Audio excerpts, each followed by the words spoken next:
Thanks for downloading the Marcus Pye podcast.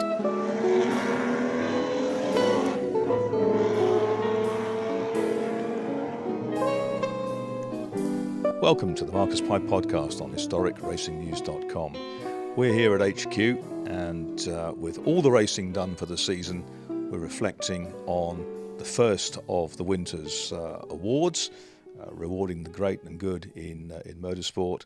And I'm delighted that I'm joined by Paul Tarsi, and it may not always be scripted. We may go a little bit off-piste, off at tangents, but that's the nature of the beast, I'm afraid. If you're new to it, very welcome.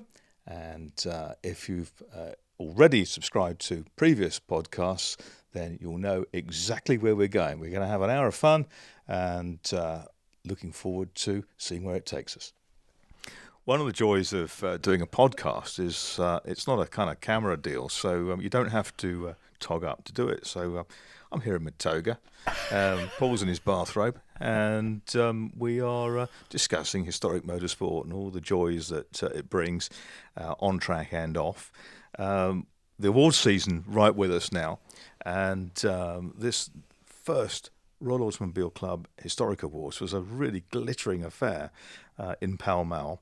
Getting there was a bit of a trial, but that's the usual thing when you have to go to central London. Of course, now we have no trains for a month or something like that. Put guards on them. It's a really good idea. But anyway, I got up to... Don't go there, Marcus. Got up to the awards, and it was a mighty event. The MC for the evening was from Formula One, Lee Mackenzie, who did a sterling job, and the Mountbatten room at the Royal Automobile Club in Pall Mall is just sensational. And we honoured the great and good of the sport there, notably Alan Wynne from the Brooklands Museum, who won the Lifetime Achievement Award, a New Zealander who came over here and has absolutely transformed that museum. And if you think about Brooklands, I mean, the world's oldest purpose-built race circuit, built by Lock King in what was it, 1909 or something like that? 1907. I think it was. You're dead right. I think it was then. Went on to 39, and now so much has been done there, including moving the hangar that was over the start straight. So the actual original track kind of is extant again, which is marvellous. And Alan Wynne's kind of legacy, and he was talking about it, he said most people have legacies after they've gone. He hopes that his influence there will continue for a lot of years yet, and amen to that, because an absolute star. But some of the stuff they've achieved there is brilliant, and of course it is the kind of the birthplace of British motorsport. Yeah. Which is brilliant. Have you been? Yes, Paul? very much so. And I remember talking to Alan Wynne because he, in his role of being top dog at Brooklands Museum, or Brooklands generally, that he got to drive the Napier Railton quite a lot in displays and things. And he was explaining to me that I can't remember what the revs were, but that there was a very, very conservative rev limit, which took them up to about 90 miles an hour. Brilliant. And I said, so that is a conservative limit, and you know, do you ever? And he said, well, yeah, I don't tend to share this with people, but we've been up to 127 miles an hour in it. Really? And you think this car is A, priceless, but B, it's 100 years old virtually. Sure. And it had the ultimate outer circuit record, but 143 miles an hour or something like that. Ridiculous. I mean, that's when these people were absolute gods. John Cobb in the Napier Railton was a hero, without doubt. But I think Alan Wynne, did so much, and I'm delighted to hear that he got the award, because he turned what was an ailing and declining venue into something which is just a brilliant day out. And of course there's also the aviation side of Brooklands as well. That's right, absolutely. The old Avro hangars and bits and pieces that were there, and it's a wonderful place to go to if you've got a morning to spare or something like that. I was talking to a friend, another aviation place, Duxford, is the most incredible day out, and you do need a full day for that. Okay. And planning a return visit very, very soon. But back to the awards. It's lovely to sit down with friends, reflect on a season, and the RAC do things very, very properly, both at Pall Mall in the clubhouse there and at Woodcote Park near Epsom. And a lot of the legacy of that really can be put to my old Autosport boss, Peter Fubister, who was the motoring secretary there for a few years until his death, and really transformed the way everything worked and the thinking behind some of the events that were put on for the enjoyment of members. And the early RAC members were hugely influential in motoring and motorsport, and to an extent that legacy continues. It's interesting you talk about Woodcote Park, because quite clearly that's almost a secret, isn't it? That this wonderful, you'd have to call it a stately home in acres of priceless grounds on the outskirts of Reigate, and yet it's there, and it's there for members, and it's just a wonderful place. But I think that the Royal Automobile Club in Pall Mall is you expect Bertie Wooster to walk through the door, don't you? Or Mr. Toad. That it's got everything that a gentleman's club would have had in 1920. I mean, obviously open to a wider public these days, but nonetheless, it's got everything. And I'll tell you something which really blew me away. And I get invited very occasionally by people who obviously confuse me with somebody else. But I was there last year, and there we are in Pall Mall, which is the priceless acreage that there is, and that you go down to the basement, and that's one bit, and there's the cloakroom and everything there. Go down again, and there is a full-size Olympic swimming pool, which is unbelievable that it should be there, but it is. It's just glorious. It is a most amazing. It is surreal when you go in. You go through these. Up the stairs, past the pillars, etc., and it's like walking to a completely different world.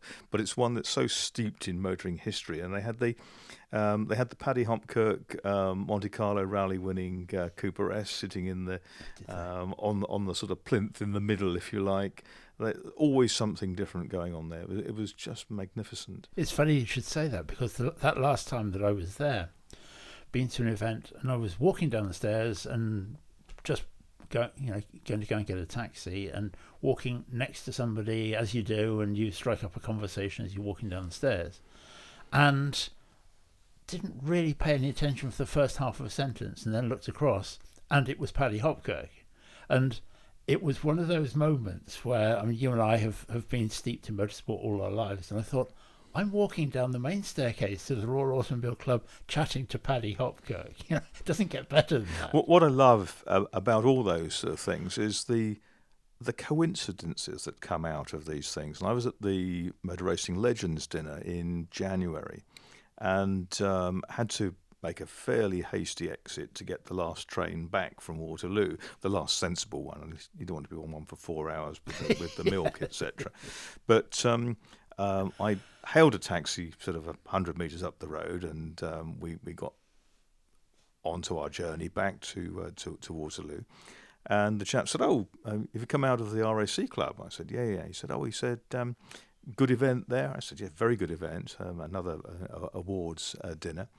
And he said, "Oh, how do you get involved in something like that?" And I said, "Well, I'm a journalist and commentator, etc." He said, my ex-father-in-law used to do some of the racing stuff." And I said, "Oh, what sort of level?" He said, "Oh, only kind of club racing, etc." But I used to go along with him and sort of watch, etc. And so I said to him, "Oh, well, when did he do it?" He said, "Well, he still does a bit of racing now, I understand." And I said, "Oh, try me." And he told me the guy's name. I said, "Oh, I know him really well. I sit alongside him sometimes at HSCC board meetings. I couldn't believe it. Yeah. And he was just a taxi driver on his way back to Essex. Yeah, it's amazing, isn't it? Brilliant. And it's happened more than once. You used to bump into someone completely unexpectedly and start talking about a common interest. Yeah, and clearly those awards events are great fun because you do see lots of people. But obviously, with Alan Wynne getting the Lifetime Achievement, what were the other awards? Well, there were awards for kind of restoration of the year. Was a wonderful one, and there were three very, very different types of car. There was a one-off, rather elderly Bentley. There was a very, very early pre-production Land Rover, which a lot of people thought would win the award because it was not a motor sporting award. It was a restoration per se.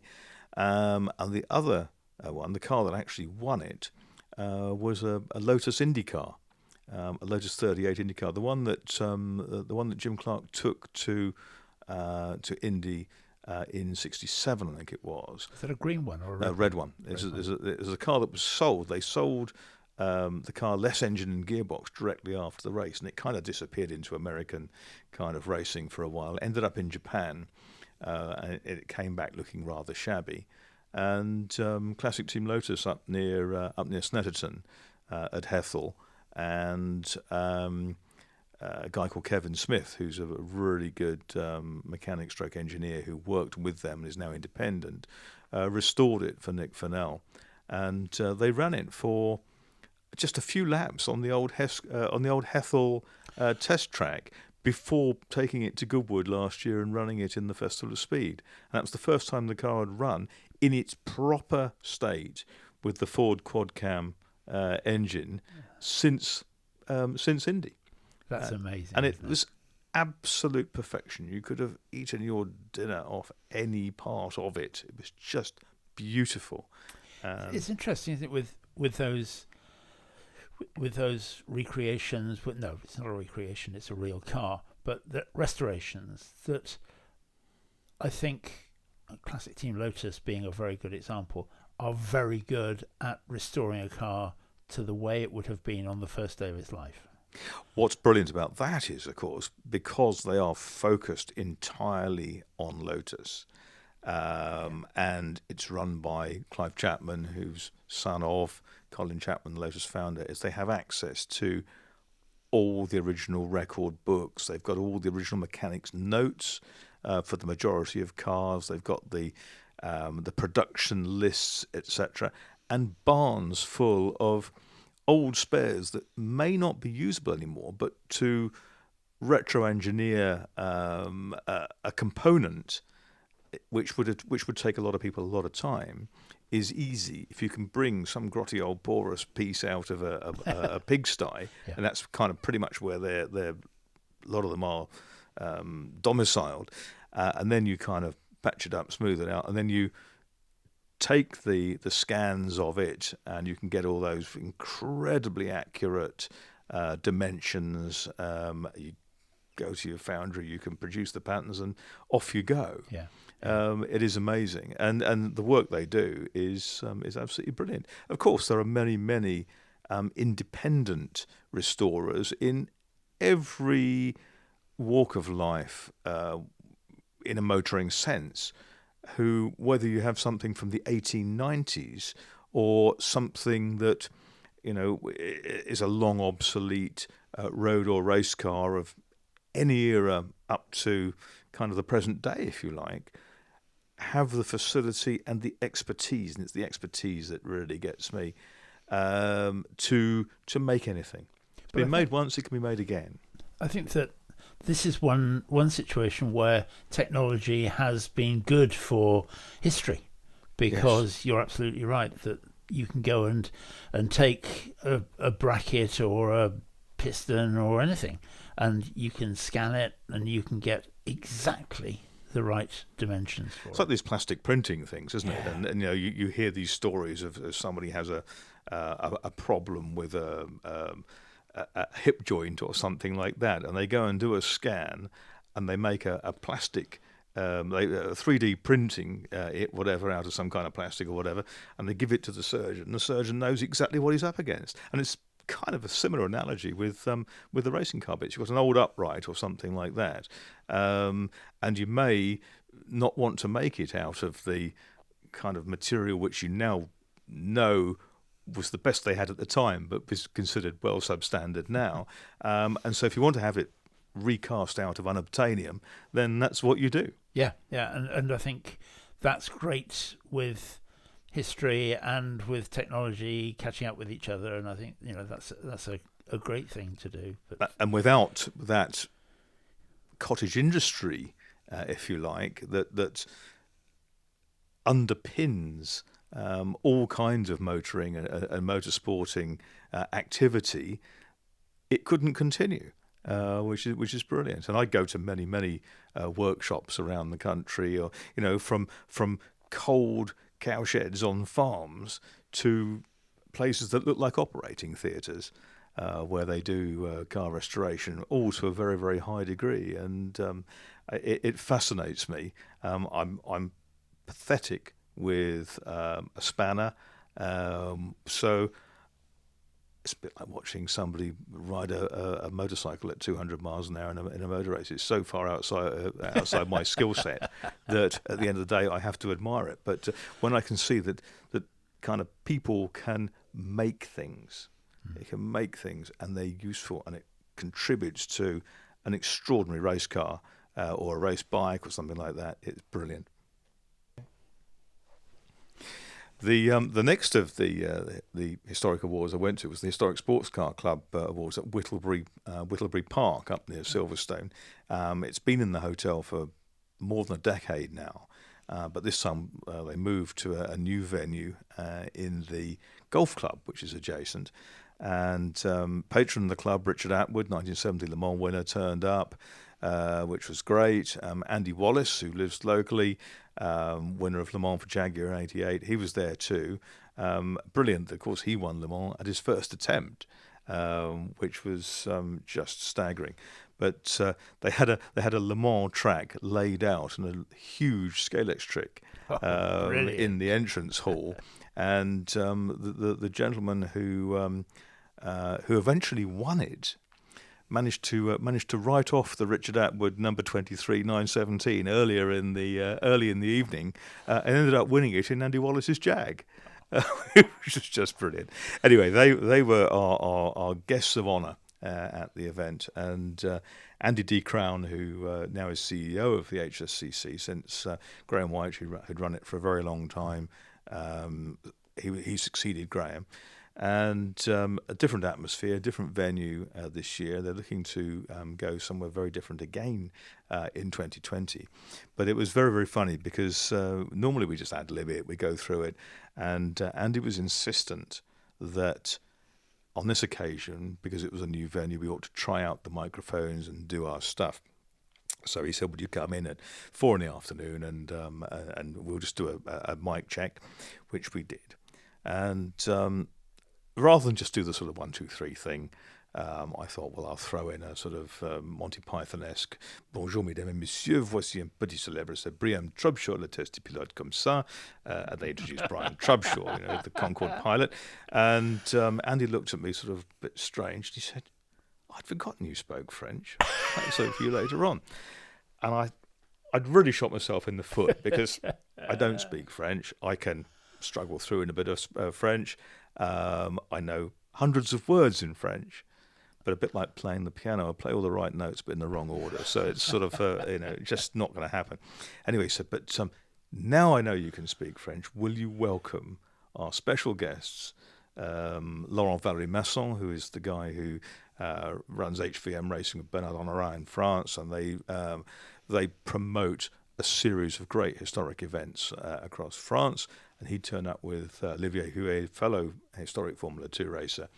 And so here we go with this 3-part award ceremony, 3 tables of silverware to hand out. I'm announcing the people. Andy's giving everything out. Lots of shaking hands and smiling and pictures and stuff. And I've now saddled myself with something of a problem. I need to address these two quite important gentlemen. And I'm thinking, oh dear, what do I do now? And I think back to my days in secondary school in Basingstoke, where my French master was very upset because I used to read Autosport under the table in double French on a Thursday morning. And he said, which would be more useful to you when you leave school, Autosport or French? And I'd said, probably Autosport, but there you go. And now I wish it had been French. Anyway, so I scribbled out some bits and pieces in French, about 4 sentences, something like that. And then somehow between the courses, and we were supposed to be handing out awards, I managed to look at one of the better translation sites, Reverso, just to sort of check what was what. And I was absolutely staggered because I only had to change one word. I wouldn't have looked at a sort of one of the other translate sites, which actually gives you a very random thing, but it was okay, and it went down a storm. So it's probably quite. It may come in a little bit useful, or it may give me a very hard time at the FIA Awards in Paris next month. Yes, that's going to be an interesting. Time will tell. Yeah, you will be doing all of that in French, won't you? No. I'm told that it's not required. Which is just perfect. Yes, so, yes, because your Sacha Distel impersonation is not what it used to be. Indeed not.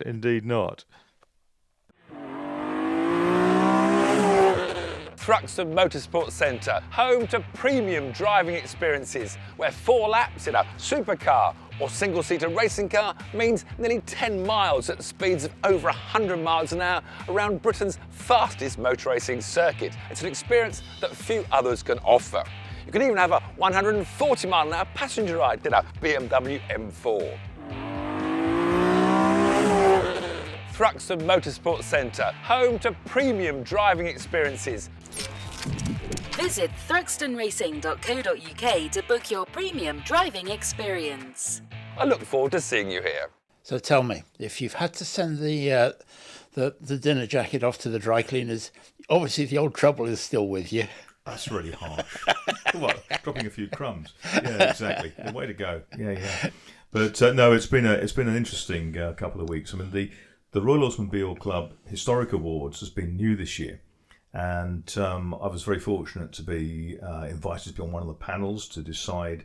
I think there were 7 or 8 awards over the evening, and I was involved with the panel which decided the event or series of the year, they called it. And we had some really worthy candidates, but the obvious choice for this was the Historic Sports Car Club's International Formula 2 series.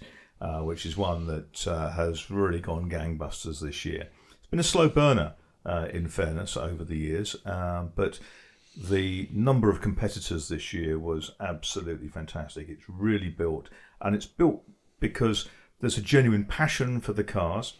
These are the cars of 1967 through to essentially the end of 1978, so it spans the 1600cc Formula 2 of the kind of Jochen Rindt and Jackie Stewart and era, and it goes right through to the kind of year in which Bruno Giacomelli absolutely decimated the pack with the Works March BMW 782. So I've watched this grow very, very, very slowly over a number of years, and was beginning to despair that it would ever really make the big time. But the work of Roger and Mo Bevan, who have managed it and have nurtured it so brilliantly over the last few years, they've enthused the competitors, they've cajoled organisers to arrange dates for their meetings. They always try to go back to circuits where Formula 2 was a big ticket in the era. And I mean, I think one of the things is that that's grown, and that's much stronger than it was even 3-4 years ago.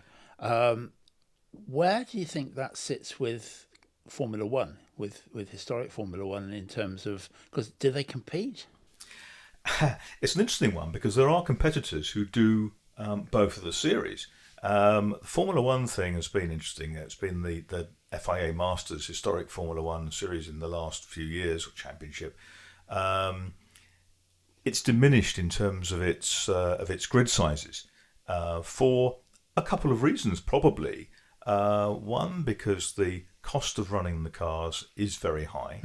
I mean, much more expensive to run the Formula One cars than the Formula 2 2-litre cars. Secondly, there have been two parallel series, both under the Masters banner in recent years. One in Europe, the traditional kind of heartland of it, and the other in North America.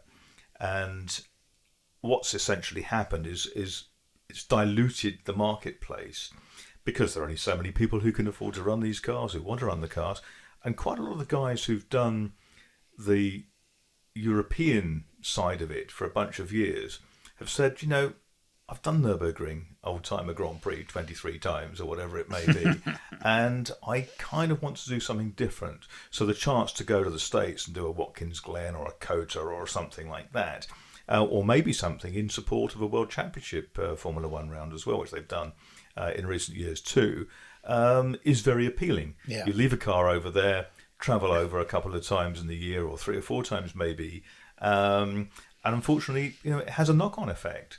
And that has been the case. I mean, I think at Zandvoort this year there were only about 9 Formula Ones, but there was a full grid of Formula 2 cars stretching us, from the start line all the way back to Boss Out, the last corner, which is the one that they're putting the 18-degree banking in Yeah, for Formula One next year, which will be quite something, I suspect. Yeah, I think so. Is it true also that the cars that were competitive in Formula 2 in period are still competitive, whereas I think with historic Formula 1 you're seeing quite a few cars which really were make weights when they were current, things like maybe the early Arrows and the Fittipaldis and those kind of things, which are now very competitive because they've been sorted properly. But in Formula 2 it seems to be that the good cars have always been the good cars. I think you're right. I think what's happened is that in Formula 1 the availability of the Cosworth DFV cars, and bear in mind the Cosworth DFV arrived in 1967 and was still winning races in the early 1980s, 155 Grand Prix wins for that 3-litre V8 engine. But people have begun to understand, or over the years have understood the suspension dynamics of the cars, how to make the tyres work better, and some of the poor end of the pit lane cars have been kind of developed into something quite reasonable. And a really good driver in something that was actually not competitive or didn't make the cut in too many Grand Prix will still give a very good account of themselves in a Formula One series, when you're not running the full ground effect, you're not running the skirts down to the ground in the later cars, and it's kind of brought more of a balance to the field. Still, a lot of the times it's the pretty decent cars that had that head start in the day that are still there. Formula 2, you've got less, perhaps, not less knowledge in the field, but people haven't been running them for years and years and years and years, and have got that kind of absolute sweet spot out of them that the top drivers clearly have, but the others are getting more and more encouraged. They're getting closer, and some of the guys who have been in the chase pack and now find themselves right up there dicing for top positions are really, really good. The other thing, of course, with the Formula 2 cars is that they tend to run either the Hart or BMW period engines. There's quite a few also out there with Cosworth BDG engines, which are very sustainable. You can go and buy a new BDG from Jeff Richardson or someone like that, and have a genuine 300 horsepower engine. Back in the mid to late part of Formula 2's kind of historic era, if you like, you had the V6 Renaults came in, you had the V6 Hondas came in, and they blew everything else into the weeds, and those engines are not there. I suppose the other thing is that Formula 2 has always been fundamentally a production racing car formula, hasn't it? That the Marches, the Rolts, and all those Very things much were made to sell to privateers. That's right, and you had the you had some very good engine deals going. March had an exclusive engine deal with BMW, for instance, and those Paul Rocher factory BMW engines were very, very strong, transformed Formula 2 from kind of around 73 when Jean-Pierre Jarier was the dominant force, 74 Patrick Depailler, and it went on and on. But essentially, the cars themselves were much more even in terms of chassis. You talked about the March, there's the Rolt, there's the Chevron, there were Lolas, etc., etc. There were Martinis, all kinds of things, and it was a wonderful era, one in which the designers had free rein. There was a set of regulations, which was their chalk lines on the floor, if you like. Yeah. And if they could meet those regulations, and you meet the weight limits, etc., the result was a pretty even deal. There was a arms race in the engines sometimes. There was tyre competition as well. Pirelli came in with they had that Ozella, which Eddie Cheever was the sort of works Ozella driver for a while. Minardi's were there with some BMW powered cars as well. And these were teams, some of whom aspired to go Grand Prix racing. The manufacturers, Minardi, Ozella, just the two Italian ones you mentioned there, had got there already. But they were very exciting days, and the days that we saw, of course, at Thruxton. We touched on that in the last podcast. We saw them at Silverstone running as well at the International Trophy meeting, and at the very, very end of the Formula 2 era, which is too new for the historics we have now. In '84, we had the very final race back at Brands Hatch at the end of the '84 season, which was a fitting way, in if you like, to finish it. Really interested to hear you say about the whole thing of where is a historic start and stop and things, because as you know, that whilst you were doing the last podcast, I was in Daytona and that did the Classic 24 at Daytona with historic sports car racing, and that they take a view which is that if it isn't current, it is historic, and that we had there David Porter in his Peugeot, his Le Mans Peugeot, which is 10 years old, a rocket ship in every sense, and an amazing car.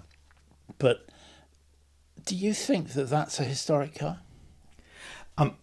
It's kind of not to me, but I can see the rationale behind it. We see those cars, and David Porter's been over a good benchmark really in the Endurance Legends series of Masters. And that series is going to support some of the World Championship or ELMS rounds next year. And it kind of doesn't float my boat at historic meetings per se, because I'd rather see those cars with their like somewhere else. I'd love to see them at Classic Le Mans. It's Classic Le Mans coming round next year. It's also the Monaco Grand Prix Historique coming round in 2020 as well. So a lot to look forward to. But for me, I suppose you have to look back probably to the 90s as the last cars that I currently think of as historic. I don't know that too many cars built subsequently are sustainable or runnable with all the electronics and everything else you need. You don't, a guy who can perhaps afford to buy one of those cars, maybe is a little different in terms of his pocket to most in historic racing, but to have to turn up with a truck full of engineers and they're all fiddling around on their computers, etc., and reading what the car's telling them and reacting accordingly, that doesn't kind of really fit in with the ethos of the historic racing that we've come to understand. Interesting, isn't it, to think of that? And the other thing that just went through my mind when you were talking about those Formula 2 cars is looking back, the fantastic story of March. That, it's unthinkable now that, 1969 they produced a Formula 3 car made of old bean tins, and that the following year they were in Formula 1. Yeah, that was really quite extraordinary, wasn't it? And that Formula 3 car came out the 693, and it was literally built in Graham Coker's garage. And Ronnie Peterson drove it. He debuted it at Cadwell Park, didn't he? And I mean, it was a great little thing. But it was the days when you could, if you were enterprising and skillful, and you had the technical know-how, you could actually get out there and at least be a challenger. They were all pretty much running the same engine, the 1 litre MAE, as they called it, the modified Anglia engine. And, is that what it stands for? The Ford engine, yeah, exactly. The Is MAE. that where the MAE comes from? Absolutely. I didn't know And so they ran that. And of course, 69 was the last but 1 year of the 1 litre Formula 3. And that historic Formula 3 class is still quite vibrant today. It's just a shame that we can't kind of focus all the competitors with the cars. And there were probably hundreds of them to come and do one series. And it just needs a little bit of fresh thinking. It's not for want of trying by Keith Messer and Mike Falloon and the guys who put it on now. It's just a question of dates and availability. It's a great series. That the 1 litre Formula 3 series provided some of the greatest overtaking, a wonderful school of slipstreaming, and of course a lot of drivers came through it and went on to be real superstars as a result. I mean, Ronnie Peterson was always a great hero of mine. You mentioned him in the March, but yeah, they did. March engineering kind of came from nowhere, and there was plenty of bullshit in the background and the rest of it to sort of try and hype them up. But to arrive in Formula One with a works team, with Tyrrell having a calf to run for Jackie Stewart as well, and they won races, Yes. which was staggering. But of course, in those days, the Formula One was, with some exceptions, regarded as a kit car formula. You bought the Ford Cosworth DFV engine, which wasn't horrendously expensive. Bear in mind that currently one of those is $100,000 a pop. Yeah, they were £7,500 when they were new, weren't and they? made about 400 horsepower. And Yes, now, yes, that's at the true. end of the day, they were making well north of 500. But no, you bought yourself the Cosworth DFV engine, you bought yourself the Hewland gearbox, and then you made the bracket to kind of mount it all together and prop the driver in. And the number of marks. You only have to look at something like Alan Brown's wonderful oldracingcars.com website to actually see the number of marks that were involved, the number of individual chassis that were made, and it was a hugely successful time for Formula One. And I think that with March, it's always for me a bit like the Beatles forming. That who would have known that those 4 kids from Liverpool were, I mean, you can argue about how many geniuses there were in the Beatles, but there were certainly at least 2. And with March, I think it was just that meeting of minds that, now, tell me if I'm wrong, it's M for Mosley, Alan, Rees, Coker and Hurd. that's right, Is that absolutely. right? That was the 4 guys. Yeah, and that they all had their own little things they were good at, and they all created their own little worlds. And it was, again, just that a bit Beatlesque in terms of the meeting of minds, wasn't it? Yeah, somehow they gelled, and each with their areas of expertise were able to focus on producing something that was saleable, was successful. I mean, March wasn't just in Formula One for the first time in 1970. It went into Can-Am racing, and it built cars for Formula Ford. It built cars for Formula 3. It built cars for Formula 2, Formula 1, and just amazing. And those Can-Am, the massive, the 707 they called it. It was nicknamed the Boeing because it was so large, and of course had the same numerals. But with the monster Chevrolet engine in the back of it. I mean, Chris Amon who was the Works Formula One driver, was also out in the Can-Am car as well. And I'm told that there are bits in the Can-Am car that were essentially the same as in the Formula Ford. That wasn't the Triumph Herald upright, that's for sure. No. But there were sort of little pins and little details, etc., which were the same throughout the range, if you like. I remember going to see March, not by appointment. I was driving through Bicester, and that I thought, I'll pop in and see March. I've got an hour to spare. So I went to... You looked at your calendar and saw it was March and thought, I'll be going. Yes, I was going to see February, but I was late. But I thought, yes, I can find Murdoch Road. I can do that. So I went. There was this fairly unprepossessing industrial unit.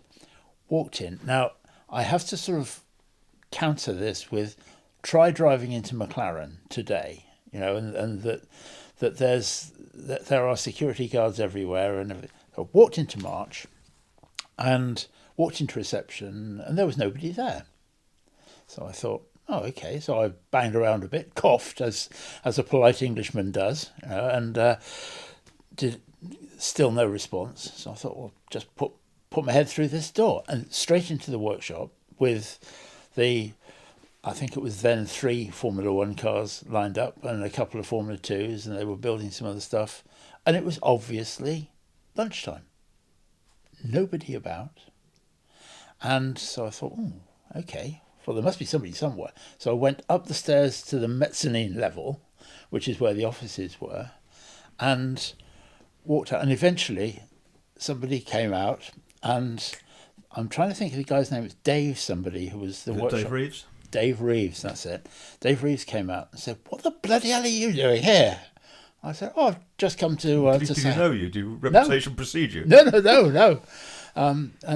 So I introduced myself and things. And we sat down, had a cup of coffee, and it was all very nice. But I could have done anything there because there was not a soul around, and that would have been 71, probably 72. Industrial espionage. I mean, 71, Ronnie Peterson finished second in the championship, didn't he, with the T-Tray car? Yes. The car with the amazing aerodynamic package that really took Scalextric by storm with no one else. Yes, well, we certainly have the Scalextric 711. That was the one, wasn't it? Absolutely, the 711, of course, and the 6-wheeler, which was the other Scalextric classic. But no, March was fascinating. Broadly similar thing. I went up, had an appointment to go and see them somewhere in the later 70s. Okay, again, nobody there. Just went through the roller shutter door into the workshop, and someone said, "Oh, who are you here to see?" Fine, yeah. Okay. Yeah. But no, very, very different world now. But I love the March story. I think some of the March cars were absolute classics. For me, the best March of all was the 782 Formula 2 car. I owned one very, very briefly. Wow. Not the noisy bits, I hasten to add, because I could never afford the noisy bits. But one came up through a friend, and I was able to buy that. It was an ex-Montblanc racing car that had been used in Formula 2 by Jean-Pierre Jarier and had been hill climbed in France, among other things. And I just absolutely loved it. And I'd lent my little Formula 3 GRD, a Joe Marquardt design, to a pal, and he kind of introduced me to that car. Then he introduced me to a Lotus 23B, which his father, who was elderly and ailing at that time, had, and was able to buy that with a friend. That would have been 1994. Wow. Lotus 23B, ex-David Prophet, originally owned by Ken Dellingpole of the Dellingpole and Lowe company, made the Dello Trials cars. Yeah. So it was a Birmingham car that went out to South Africa. It had a Maserati 150S engine in it and a 6-speed Hewland gearbox. There weren't very many of those around, but it came back in bits. And from my friend's father, he'd moved back to England. It came back in bits. There was the chassis and the bodywork and kind of lots of little tea chests and bits and pieces with stuff in it. And I remember the Girling brake calipers still had 1962 date stamps visible in them. So they're the original 4 calipers of matching dates, etc. Yeah. And that car is still raced today. With the Maserati, or is no, it? No. It had a twin cam put in it. Because we see the Cooper Monaco with the Maserati that Roy Salvadori raced is still around, isn't it? Well, that's a different kettle of fish. That's got the massive 5-litre Maserati V8 in it. Yeah. And that was a car that was run by Tom Atkins. They call it High Efficiency Motors, I think the team was called. And they ran it for Salvadori. And it's a T61M, like a sort of an overgrown Cooper Monaco. And they made them at Cooper's with Ford V8 engines. They would tend to be branded King Cobras at that point. They made them with Chevy V8 engines, and We see one of those out with Chris Jolly driving it and Steve Farthing down at Ren Classics. And we also see that one-off Maserati car, which is amazing, with its Cortina Mark 1 rear lights. Of course, the bomb lights, isn't it? Absolutely. At the back. And that's, again, another case in point where that car was not successful in period. No. And famously, Roy Salvadori hated it and just drove it for the money. But yes, it's altogether a different machine now. Yeah, very much so. I think it's now celebrated because it is very much a one-off. Yeah. And so it gets invitations to some of the great events in the historic world. Yeah. Say we're talking about those great events. You know, what more than Monaco and Le Mans next year? That really is a mouth-watering prospect. That brings us to the end of the Marcus Pye podcast on historicracingnews.com. For our first Christmas special, which we're looking forward to doing in a couple of weeks' time, we're going to be looking at Christmas presents, some of our favourites of the past. I'm sure we can dig up plenty of stuff on that. Look at our favourite books of the year, and it gives Paul the opportunity to don his Santa Claus costume. I'm already practicing the ho ho ho's.